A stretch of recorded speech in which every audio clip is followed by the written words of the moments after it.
This channel does not promote any violent, harmful, or illegal activities. All content provided by this channel is meant for an educational purpose only.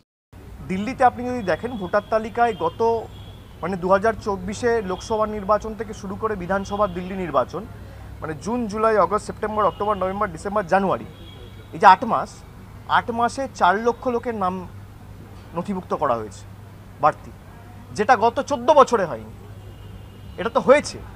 এবার এটা যারা ধরুন লড়াই করছে, এক্ষেত্রে বিজেপির সাথে লড়াই ছিল আম আদমি পার্টি হয়তো সেটা ধরতে পারে, স্বাভাবিকভাবে তাদের ব্যর্থতা, এটা অস্বীকার করার জায়গা নেই। কিন্তু এটা অনেক জায়গায় হয়েছে, যেমন নিউ দিল্লি অ্যাসেম্বলি কনস্টিটিউয়েন্সিতে বিধানসভায় আপনি যদি দেখেন যে 2020 নিরিখে প্রায় 20,000 ভোটার কমে গেছে, ভোটার লিস্ট থেকে 20,000 ভোটার কমে গেছে। আবার কিছু কিছু জায়গায় 30,000 ভোটার বেড়ে গেছে একটা বিধানসভায়। এরকম দিল্লিতে যে 70টা বিধানসভা রয়েছে সব মিলিয়ে প্রায় 4 লক্ষ 4.5 লক্ষ লোকের নাম এক্সট্রা নথিভুক্ত করা হয়েছে, এবং সেটা 7-8 মাসের ব্যবধানে, যেটা আমার কাছে खूब एक जेन्युइन बोले मने হয় না। तो मुझे नहीं लगता है कि अगर अलायंस एक साथ लड़ते उसका बहुत महत्व होता। हाँ, 2-4-5 सीटों में ज़रूर फ़र्क पड़ता, बट दिल्ली का लोगों को ये लगा था कि भाई एक चेंज ज़रूरी है, चाहे नतीजे कुछ भी आए। मतलब डेमोक्रेसी में you have to respect the mandate of the people. आप अगर लोगों को समझाने में सक्सेसफुल रहे तो लोग आपके साथ रहेंगे।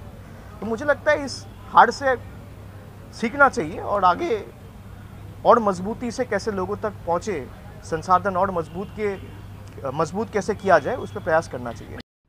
যে এই যে 44,000 কোটি টাকা পঞ্চায়েত দপ্তরকে বরাদ্দ করেছে, এর মধ্যে কি জাত দেখে ধর্ম দেখে বরাদ্দ করা হয়েছে? ওনাকে প্রশ্ন করুন যে পিডব্লিউডি ডিপার্টমেন্টকে বা শিক্ষা দপ্তরকে যে 40,000 কোটি টাকা বরাদ্দ করেছে রাজ্য সরকার, এটা কি জাত দেখে ধর্ম দেখে করা হচ্ছে?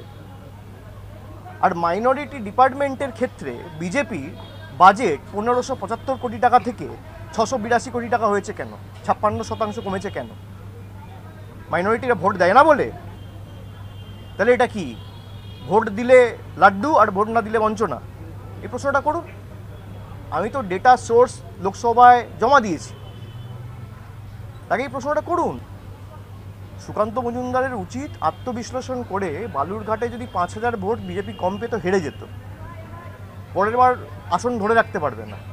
আত্মবিশ্লেষণ করুক, এবং মানুষ তাকে জিতিয়েছে, বিজেপি তাকে এনডিএ সরকার তাকে মন্ত্রী করেছে, তার উচিত বাংলার জন্য কি করেছে গত 9 মাসে শ্বেতপত্র প্রকাশ করে তিনি আগে প্রমাণ দিক।